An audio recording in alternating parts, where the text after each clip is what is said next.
ரங்கயாத்ரா தினே தினே தமகம் சிரசா வந்தே பாதானம் ராஜானம் குலசேகரம் என்று மற்றொரு தனியன். அவருடைய ஊரில் தினமும் பெரிய ஒரு முரசு பறை சாற்றி இன்றைக்கு ராஜா குலசேகர பெருமாள் புறப்பட்டு திருவரங்கத்துக்கு செல்லுகிறார்னு அறிவிப்பாளாம். அவருக்கு பேரே குலசேகர ஆழ்வார்னு பேர் கிடையாது, குலசேகர பெருமாள்னு பெயர்.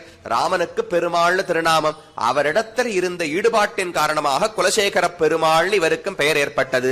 ரங்கயாத்திரா தினே தினே, தினமும் காலை எழுந்து நாமெல்லாம் சொல்றோம் இல்லையோ, இன்னிலிருந்து நல்லவனா இருக்க போறேன், இன்னிலிருந்து பொய் சொல்ல மாட்டேன்னு நாம இந்த அடிப்படையை தாண்டுவதற்கே இன்னும் முடியவில்லை. ஆழ்வார் தினமும் எழுந்திருந்து இன்னைக்காவது திருவரங்கத்துக்கு போக முடியுமான்னு ஆசைப்பட்டு கொண்டே இருப்பாரா, அறிவித்து விடுவார்களா.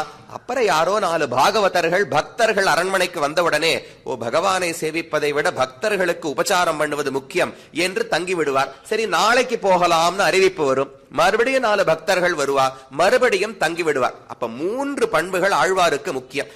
ஒன்னு ராமனிடத்தில் இருந்த பக்தி, 2வது திருவரங்கநாதனை சேவிக்க வேண்டும் என்கிற ஆசை, 3வது அவனை விட அவன் அடியார்கள் முக்கியமானவர்கள் என்கிற ஒரு எண்ணம். இதெல்லாம் தான் முதல் 3 பதிகங்களிலே பாடுகிறார். இருளிரிய சுடர்மணிகள் இமைக்கும் நெத்தி இனத்துத்தி அணிபணம் ஆயிரங்களார்ந்த அரவரச பெரும்சோதி அனந்தன் என்னும் வயனுலங்கும் உயர்வெள்ளை அணையை மேவி என்று சொல்லி, மாயோனே மனத்தூனே பத்தி நின்று என் வாயார எண்ணுகளோ வாழ்த்த நாளே என்று வரிசையா அவனை எப்ப சேவிக்க போகிறோம், கண்குளிர காணும் நாளே சேவிக்கணும், திருமணத்தூண்களை பற்றி கொண்டு அவனை பற்றி பாட வேண்டும் என்று முதல் 10 முதல் திருமொழி முழுக்கவே திருவரங்கநாதனை சேவிக்க வேண்டும், அனுபவிக்க வேண்டும்னு தன்னுடைய பக்தியை வெளிப்படுத்தினார்.